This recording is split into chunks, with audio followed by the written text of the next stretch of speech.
great to know that, of course, positive self-talk helps a lot in self-compassion. Is it some quick tools you can give that we practice in day-to-day life to not go to that moment often? I would not say कि अगर किसी को anxiety है तो मैं ये नहीं कहूंगी कि वो नहीं जाना चाहिए बिल्कुल ही, but can the frequency of going into that trigger zone or a zone of stress or zone of depression can be less by doing some of the activities, some of the daily activities which we can incorporate in our life as youngster, as a middle age, like for me it is like 35 to 40, and as youngsters, would the exercise change or would they remain same over the course of time? How we can inculcate something which we can do daily to reduce some sort of stress or anxiety? See, it's a great question, and I'm glad that you're asking the question from the demarcation of age and progression on how you work on it. So I'm going to tell you that the main aspect to recognize and to be aware of is not the age difference, because I would say parents must teach their children coping mechanisms right from the time they show signs of anxiety, and parents themselves should be trained to stop putting the expectations on children and start putting hope into children, teaching children how to be compassionate with themselves. Now, coming back to the same thing, at what age and does it change with time? No, that doesn't change with time. What you have to recognize is how intense is the anxiety. What is the intensity of it? If the anxiety is something that is breaking you down, not allowing you to perform, it's taking a toll on your body, it's showing up in symptoms in the body, then you need intervention with an expert who can guide you. Please note that you cannot manage intense anxiety on your own. You will need an expert to guide you. You will need medical intervention from maybe a psychiatrist who can help you to relax you. You will need a therapist or a coach or a counselor or a mentor to help you go back and be okay with identifying those triggers and reuniting yourself in compassion and doing that kind of homework.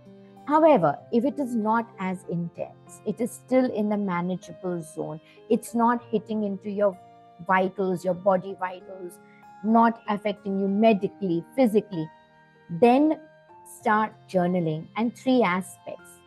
Know the start point of the anxiety being triggered today. Understand the role it has played, and then work on crafting a better you. Now, how do you do this? Take the word anxiety and recognize, what am I anxious about right now? What is this anxiety? That is a knowing. What is it? So if I'm anxious about a social engagement coming up, I have social anxiety, or I have anxiety going out there and meeting people in this social. Define it in as many words. Now, understand it. Understanding it will take you back to the trigger point. To understand, you have to go there and say, oh my God, this happened when I was in the 7th, 8th standard and I did this. Okay, can I forgive myself and allow myself that space to be okay with what happened? Can I laugh with that inner child of mine who is damaged and broken by that incident? And can I heal her? Can I speak to her? Can I nurture her? Him, if it is a boy or a male who is going through this. So nurturing that inner child that is wounded is the understanding. And then crafting is working with that child in being compassionate and doing things to reunite yourself, which could be expressive creative therapy, it could be movement therapy, it could be exercise, it could be anything that replaces the inertia, the lethargy with movement. Because I feel moving your body is very, very important. Now, a lot of misconceptions are put around there that anxiety means meditate.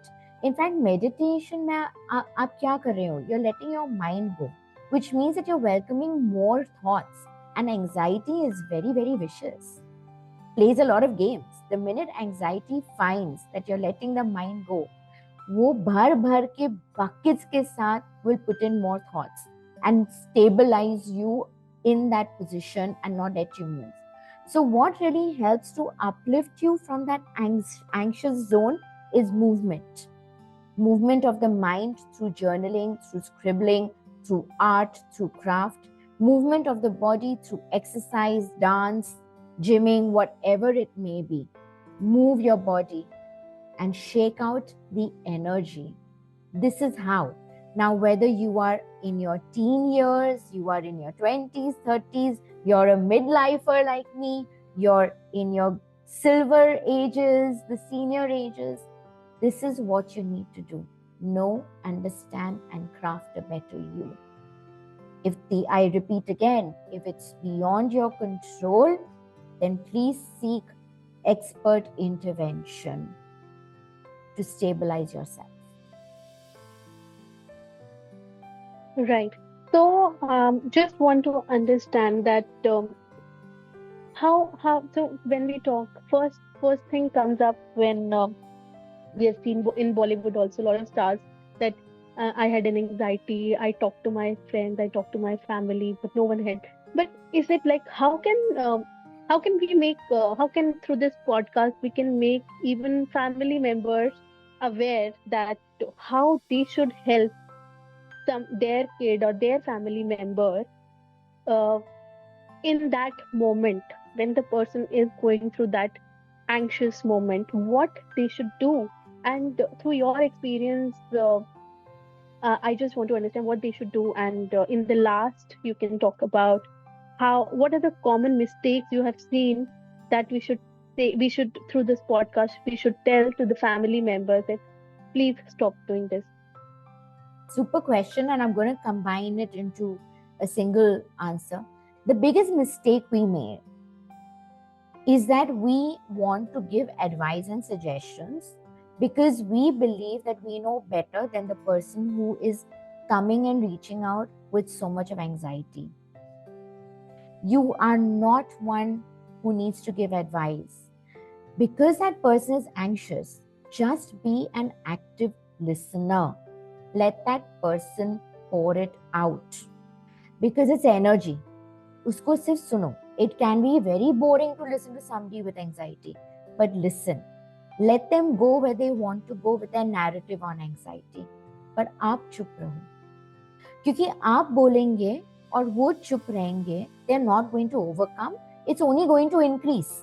The symptoms are going to increase. But when you are quietly listening to them, active listening, don't sit down and look another place and ignore them, but listen to them. Show that you want to understand them. And once they feel empty enough and they're asking you something, respond to them. Give them an answer. But do not intervene unless and until they are quiet and they're feeling empty and they're feeling okay and settled. Based on then, whatever it may be, if they're asking you something, what should I do?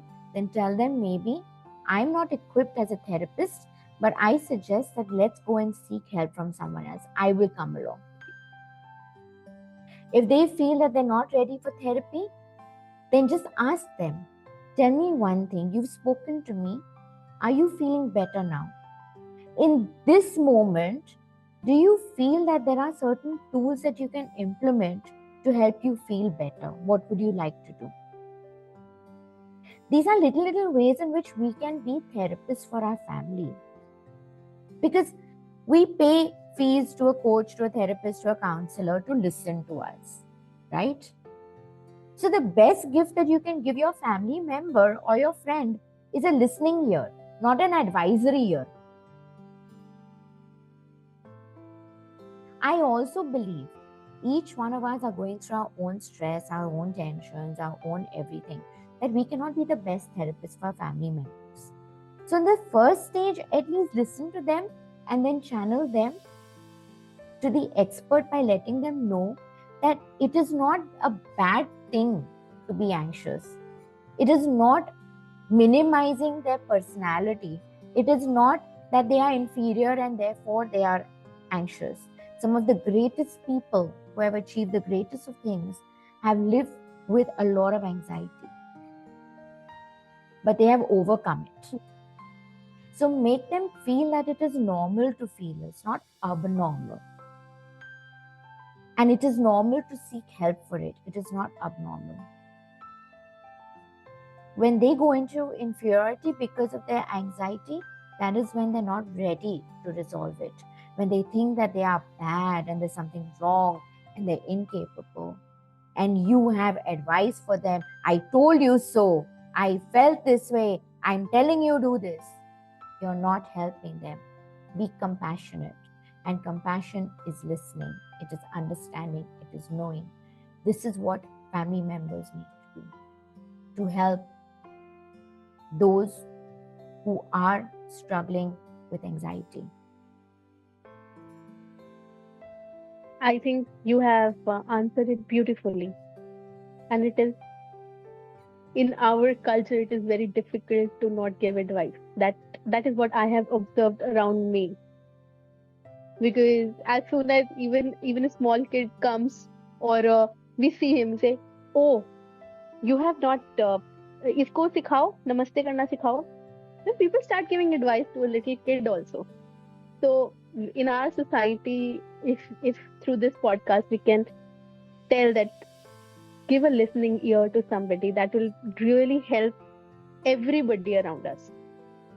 And thank you so much. We have learned a lot through this episode. I hope the audience have learned what is anxiety, what is stress, how to overcome it, how to know, understand, and craft. What is the difference between chinta, roz ki chinta, and reach to a place where you are required to seek an assistance, how family members can help us.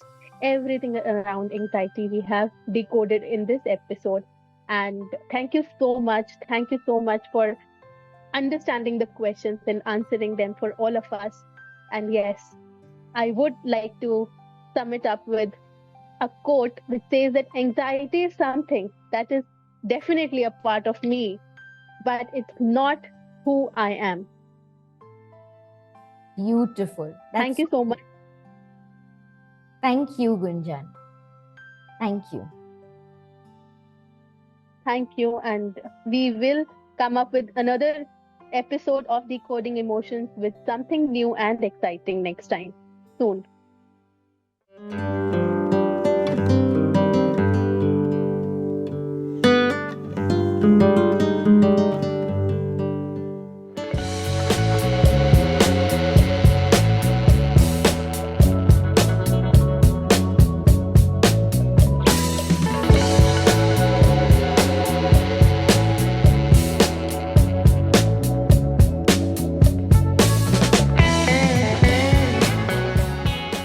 What are emotions? Are they responses or reactions to feelings, thoughts? Are they stored within our body, or do they come from outer space? Are they responses to our feelings or our thoughts? What are emotions? Join me, Karishma Chhatrapati, an emotional wellness expert, inspirational speaker, and author, as I take you through a journey decoding emotions so that you thrive in emotional wellness and use emotional intelligence to live your best life ever.